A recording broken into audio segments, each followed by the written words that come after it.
നമ്മൾക്ക് ഇന്നൊരു കേക്കിൻ്റെ ഓർഡർ ഉണ്ടായിരുന്നു. ബസ്സിൻ്റെ തീമിലായിരുന്നു ചെയ്യേണ്ടത്. ഞാൻ ആദ്യമായിട്ടാണ് ചെയ്തത്, പക്ഷേ കുഴപ്പമില്ലാണ്ട് വന്നു. അത് ഡെലിവറി ചെയ്തിട്ട് നമ്മൾ നേരെ ഫോർട്ട് കൊച്ചി ജി സിനിമാസിലോട്ടാണ് പോയത്.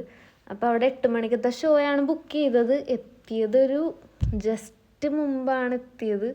അങ്ങനെ അവിടെ ചെന്നപ്പോഴേക്കും അധികം ആളൊന്നുമില്ല. അപ്പോൾ ഞങ്ങൾക്കൊരു ഡൗട്ട് അടിച്ച് സിനിമ പോരെന്ന് തോന്നണം എന്നൊക്കെ ഇങ്ങനെ തോന്നി. പിന്നെ കണ്ടു നോക്കാമെന്ന് വിചാരിച്ചു.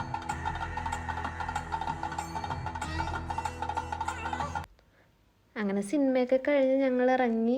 ഇപ്പോൾ പറയാണ്ടിരിക്കാൻ വയ്യ, എനിക്ക് ഭയങ്കര ഇഷ്ടപ്പെട്ട ആ സിനിമ. അപ്പോഴേക്കും അത് കഴിഞ്ഞ് ഞങ്ങൾ തിരുമേനി പായസത്തിലോട്ട് ആ ഒരു സ്റ്റോറിലോട്ട് വന്ന്. കുറേ നാളായി വിചാരിക്കണം കയറണമെന്ന്. തോപ്പുംപടിയിലാണ് ഈ ഷോപ്പ്. അങ്ങനെ അവിടെ ഞാനൊരു പാലടയും ഓർഡർ ചെയ്ത്, നിതിൻ ഒരു ജാക്ക് ഫ്രൂട്ടിൻ്റെ എന്തോ ഒരു പായസം കൂടി ഓർഡർ ചെയ്ത്. അവിടെ പിക്കിൾസും ഉണ്ട്. ഇതാണ് ഇതിൻ്റെ റേറ്റൊക്കെ വന്നിട്ട്. അപ്പം എനിക്ക് കുടിച്ചപ്പോൾ വലിയ ഹൈപ്പ് കൊടുക്കണ്ട